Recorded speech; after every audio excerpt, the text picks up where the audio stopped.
Good morning students. मैं doctor Vijendra Singh तौर associate professor in English और वर्तमान में मैं राजकीय महाविद्यालय गुड्डा में पदस्थापित हूँ। इस कोरोना काल में जो वीडियो सीरीज आपके लिए बनाई गई, उसी कड़ी में जो आज का जो वीडियो है वो है उन विद्यार्थियों के लिए है जिनकी class BA part second, subject English literature, paper first. और इस वीडियो में हम ए.के. रामानुजन के द्वारा रचित पोएम ओबिचुरी के एक्सप्लेनेशन के बारे में बातचीत करेंगे। ए.के. रामानुजन का तो जैसे नाम बहुत ही पॉपुलर नेम है, सबसे पहले हम उसके बारे में जान लेते हैं, उसके बाद करेंगे। जो ए.के. रामानुजन का जो पूरा जो नाम है वो है अट्टीपट कृष्णा स्वामी रामानुजन, यानी ए.के. रामानुजन। इसका जन्म हुआ 1929 में और डेथ हुई 1993 में। ये जो नाम है ए.के. रामानुजन, ये इंडो एंग्लियन पोइट्स में एक ऑनरेबल नेम है और इसको इंडो एंग्लियन जो कवियों की त्रिमूर्ति है, जो टॉप के जो 3 कवि है, उसमें से इनको एक माना जाता है। 2 अन्य है, वो निशिम एचकिल और कमला दास है, यानी त्रिमूर्तियों में से एक है। ये बहुत ही इंडियन लिटरेचर का स्कॉलर माना जाता है और इसने कन्नड़ अपनी मदर टंग में और इंग्लिश दोनों ही भाषाओं में लिखा है। और ये वर्सेटाइल जीनियस था। वर्सेटाइल में ऑलराउंडर, बहुआयामी प्रतिभा का धनी था। उसने कई हेड्स पहने से मतलब उसने कई फील्ड में नाम रोशन किया, जैसे इंडियन पोएट के रूप में, स्कॉलर के रूप में, ऑथर के रूप में, दो जो फिलोलॉजिस्ट है, फोकलोरिस्ट है, ट्रांसलेटर, पोएट, प्ले राइट, न जाने क्या क्या, हर क्षेत्र में अपना नाम चमकाया या कह लीजिए अपनी प्रतिभा का प्रदर्शन किया है। उसकी जो एकेडमिक या उसका योगदान है 5 भाषाओं तक फैला हुआ है और वो 5 भाषाएं हैं तमिल, कन्नड़, तेलुगु, संस्कृत एंड इंग्लिश।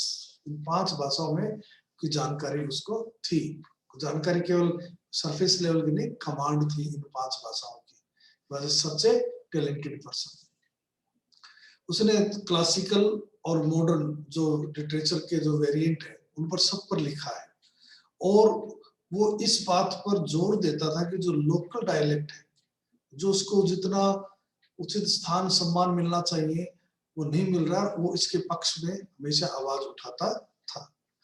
उसकी एक के बाद एक क्रिटिक्स ने प्रशंसा की है। उसकी आर्ट लगभग हम परफेक्ट कह सकते हैं। उसकी जो कमी है ए.के. रामानुजन में वो यही मानी जाती है कि उसने बहुत कम लिखा है।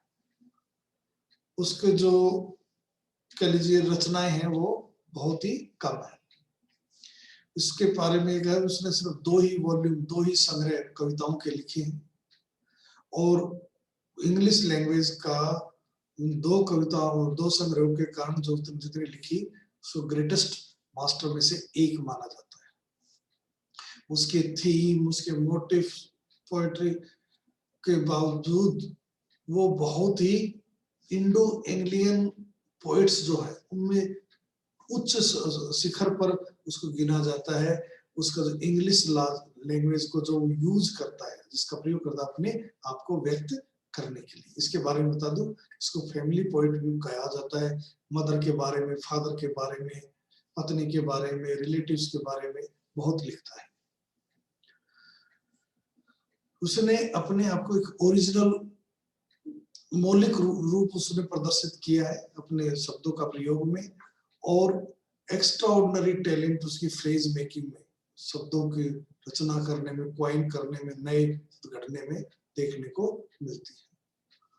उसकी जो पोएम्स है वो वर्ड्स और फ्रेजेस की जबरदस्त कह सकते हो प्रतिभा से भरी हुई है कि किस कवि ने इनको लिखा है।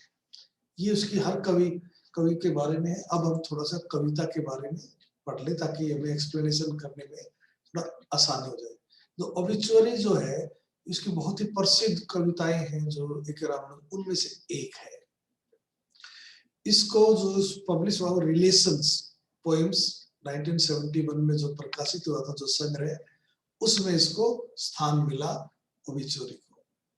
इस पोएम में कवि अपने डेड फादर को उसकी बहुत मरने के काफी समय बाद याद कर रहा है, और वो उस चीज को भी याद कर रहा है जो वो अपने बेटे और बेटियों के लिए जो विरासत छोड़ गया है उसके भी बारे में बात है। जो जो टोन है इस पोएम की वो थोड़ी फ्लिपेंट मोक आयरनिक है, but merely a cover to hide his essential seriousness and the poignancy of his grief. दुख को छिपाने के लिए इस प्रकार की बातें कर रहा है, बाकी वो उस डेथ से काफी दुखी भी है। पोएम बहुत ही इजी है, जस्ट लाइक प्रोज की तरह है। तो सबसे पहले तो इस पोएम का टाइटल का मतलब देखिए, ओबिचुरी मीनिंग दिए हुए नीचे, ये आप पढ़िए देखिए। ओबिचुरी का मतलब होता है a notice of death generally published in newspaper by the near relatives of the deceased person to inform others of the death. जब कोई मर जाता तो उसके बारे में सभी लोगों को सूचना मिल जाए, इसके लिए उसके नियर एंड डियर रिलेटिव्स अखबार में फला फला आदमी की इस तारीख को डेथ होगी, इस तारीख को दिए की बैठक होगी, या ऐसा आदमी था उसने ये किया वो किया, इस प्रकार की न्यूज छपती है तो उसको ओबिचुरी बोलते हैं। तो जो कवि जो है ए.के. रामानुजन अपने पिता के बारे में ये पोएम लिख रहा है, और वो भी उसके मृत्यु के काफी समय बाद। तो देखिए लैंग्वेज बहुत ही प्रोज जैसी है, और लैंग्वेज के साथ साथ जो सेंस है वो कंटिन्यूअस है, इसलिए हम कवि ने किसी भी प्रकार के जो ट्रेडिशनल जो नियम होते हैं कि पहली पोएम की लाइन जो है कैपिटल लेटर से शुरू करे, दूसरा सब में राइम स्कीम हो, मीटर हो, ऐसा कुछ भी उसने फॉलो नहीं किया है। देखिए कवि कहता है father when he passed away that he died, जब पिता की डेथ हुई, जब दुनिया से पिता छोड़कर गए, तो left dust on A table of papers, तो वो छोड़कर गए एक टेबल थी, मेज, जिस पर पेपर अखबार वगैरह पड़े रहते थे, और उस पर धूल भरी हुई थी। यानी कि पिता जो है अपने बच्चों के लिए छोड़कर जाता है, उसमें आयरनी देखिए, विडंबना या मोक आयरनी है। वैसे तो ये मजाक उड़ाते हुए लिखा है कि छोड़कर गए क्या, एक टेबल जिस पर पेपर रखे रहते थे और जो धूल से भरी हुई थी, और क्या छोड़कर गए, left debts and daughters. Debts मतलब कर्जा, ऋण, उसने काफी कर्जा लिया हुआ था, और बहुत सारी बेटियां छोड़कर गए। यहाँ पर ये दोनों चीजें एक मतलब ये है, कर्जा का मतलब भी आपको अपने बेटों को उसके लिए हुए कर्जे को चुकाना पड़ेगा। डॉटर्स मतलब बेटियां हैं तो उनकी शादी करने खर्चा, यानी खर्चा ही छोड़कर गए, अपनी जिम्मेवारी को पूरा नहीं किया था फादर ने। और क्या छोड़े, bed wetting grandson, bed wetting देखिए नीचे मीनिंग दिया हुआ है कि grandson who was at the time mere infant, तो जस्ट शिशु था, इतना था।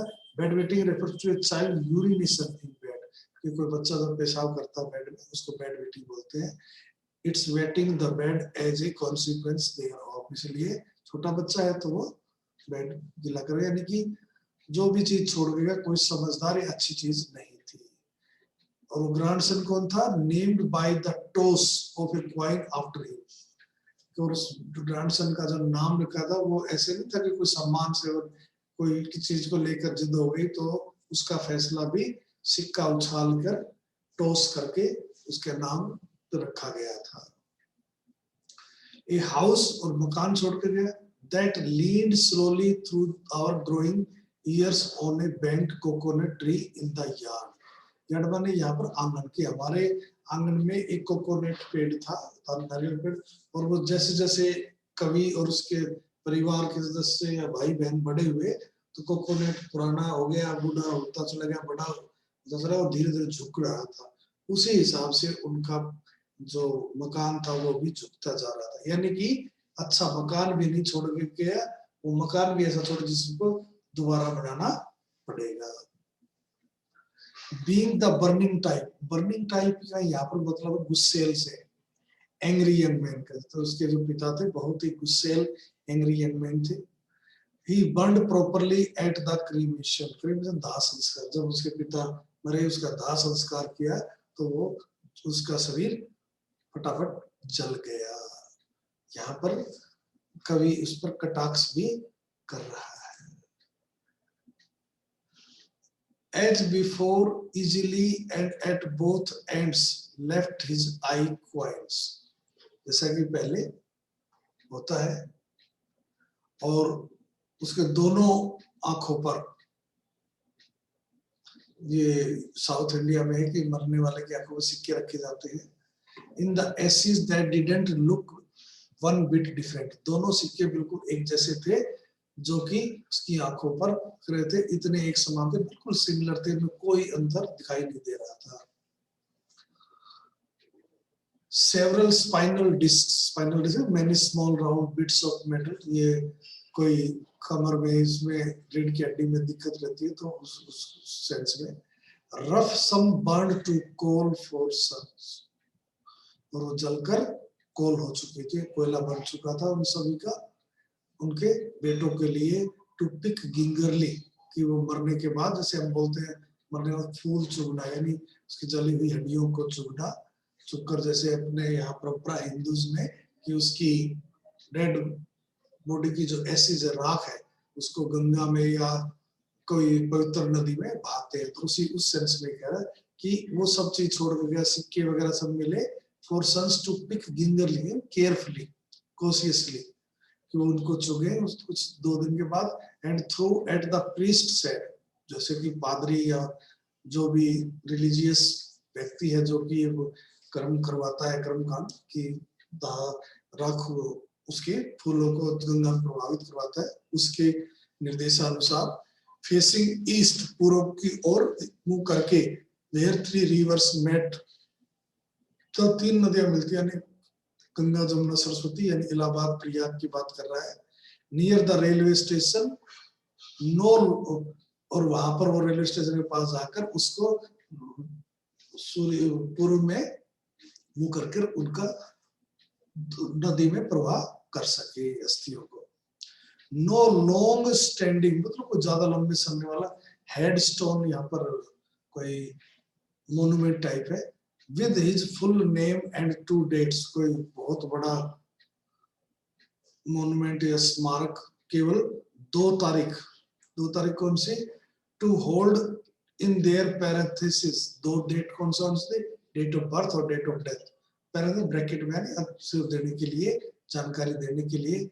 Everything he didn't quite manage to do himself, और वो कुछ ऐसी चीजें जो खुद वो कर ही नहीं सकता, जिसका जो चीजें हो गई उसकी जिंदगी में जिन पर उसका कोई कंट्रोल नहीं था, उनके बारे में था। Like his caesarean birth in a Brahmin ghetto, कि उसका जो जन्म हुआ वो नॉर्मल नहीं था, सिजेरियन ऑपरेशन के द्वारा हुआ, और वो एक ब्राह्मण गेटो में, ब्राह्मण गेटो का मतलब एक एरिया जहां पर ब्राह्मण ही रहते हैं, उसमें वो हुआ। And his death by heart failure in market, fruit market, और उसकी डेथ जो है हार्ट फेल होकर, यानी फ्रूट मार्केट में, ये बात। इसके अलावा उस पर कुछ नहीं लिखा हुआ था। But someone told me he got 2 lines in an inside column of a Madras newspaper.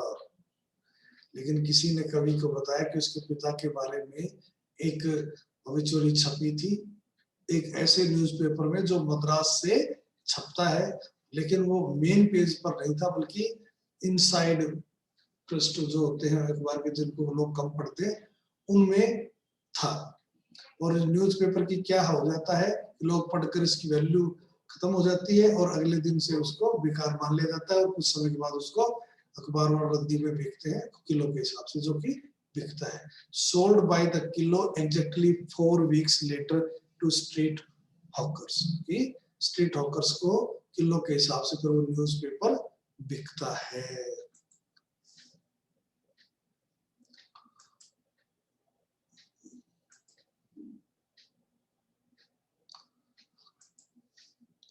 Who sell it in turn to small groceries, किराना की दुकान, groceries, small shops which sell such articles and commodities of daily consumption as spices, sugar, tea leaves, pulses, etc.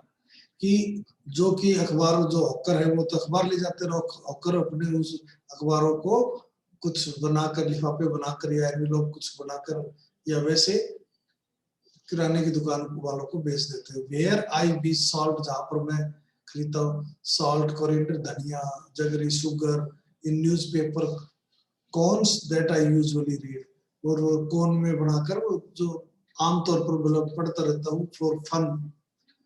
वैसे तो मजाक के लिए पढ़ते थे अखबार अब तक, कवि कहता है, लेकिन अब मैं क्या पढ़ रहा हूँ, lately in the hope of finding these obituary lines. आजकल मैं इस ध्यान से पढ़ता हूँ कहीं मुझे वो लाइनें जो मेरे पिता के लेकर छपी थी वो मिल जाए तो मैं वो पढ़ूं। And he left us A changed mother, father एक चीज और छोड़कर गए, माँ बदली हुई माँ, मतलब अब वो माँ जो कि एक सुहागन की तरह थे, विधवा की तरह रहेगी। And more than an annual ritual, कि साल में एनुअल पूरे वार्षिक जो कोई परंपरा रीति रिवाज और बदल गया, मतलब एक साल में उसके कभी न कभी किसी दिन साल में उसका दिन भी मनाया जाएगा, वर्षगांठ मनाई जाएगी, या कोई उसके नाम पर कर्मकांड किया जाएगा, ये भी छोड़कर गए। इस प्रकार हम देखते हैं कि कवि ने जो बात बताई है वो अपने पिता के बारे में मोक आयरनिक ढंग से, बहुत ही अच्छे ढंग से अपनी बात बताने में कवि सफल रहा है। बहुत ही इफेक्टिवली उसने सब बातें बताई। Thank you very